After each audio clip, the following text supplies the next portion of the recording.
Hello, আসসালামু আলাইকুম ভাইয়া। আপনি কি কেনাকাটা করছেন মার্কেটে? জি জি জি, ওয়ালাইকুম আসসালাম। আমি রাফেল খান মজলিস, সাভার। আপনি যে এখানে যে রেফেল ড্র 2024 নিউ মার্কেট আপনি আসছেন, কীরকম লাগতেছে? এটা অনেক ভালো লাগতেছে। আমার জীবনের রেফেল ড্রতে আমি কোনোদিন আসি নাই, এভাবে উপস্থিত হই নাই। এটাই প্রথম ফার্স্ট। খুবই ভালো লাগতেছে। প্রথম পুরস্কারটা পাইলে কীরকম লাগবে? অবশ্যই, এটা তো ভাষায় প্রকাশ করা যাবে না। ধন্যবাদ আপনাকে, ধন্যবাদ। লটারিতে আসছেন, আপনার অনুভূতি কীরকম লাগতেছে? খুব ভালো লাগতেছে। এই যে পাইলে, হ্যাঁ পাইলে কি মন খুশি হবে? পাইলে তো খুশি হবে। আসসালামু আলাইকুম ভাইয়া। এই যে Savar new market raffle draw আজকে যে আসলেন, কীরকম লাগতেছে আপনার? এখন পর্যন্ত একটু টান টান উত্তেজনায় আছে, জোরে? কিছু টিকিট আছে পকেটে।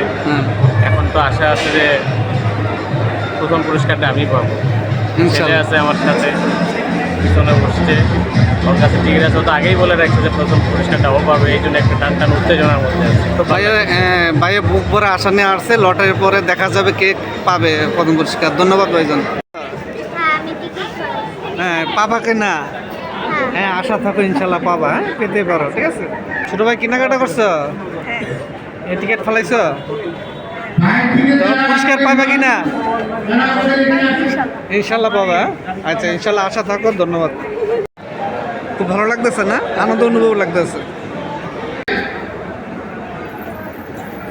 হ্যাঁ রুবেল, জি ভাই। তুমি এবারে লটারিতে আসছো আবার অনুষ্ঠান দেখার জন্য, তাই না? হ্যাঁ, অনুষ্ঠান দেখতে গতবার তো এসেছি। তুমি প্রথম পুরস্কারটা পাইছিলে। এবার আসছি। এবার কেনাকাটা করছো না এই মার্কেটে? কয়টার কুপন পালাইছো? ফেলাইছি তো, হ্যাঁ? বেশ কয়েকটি ফেলাইছি। এবার কি আশা নিয়ে আসছো? বুকবার আশা নিয়ে আসছো? এবার কি মনে হয় এবার পাবা? আল্লাহ ভরসা। হ্যাঁ আল্লাহ ভরসা। পাবা ইনশাল্লাহ। ইনশাল্লাহ।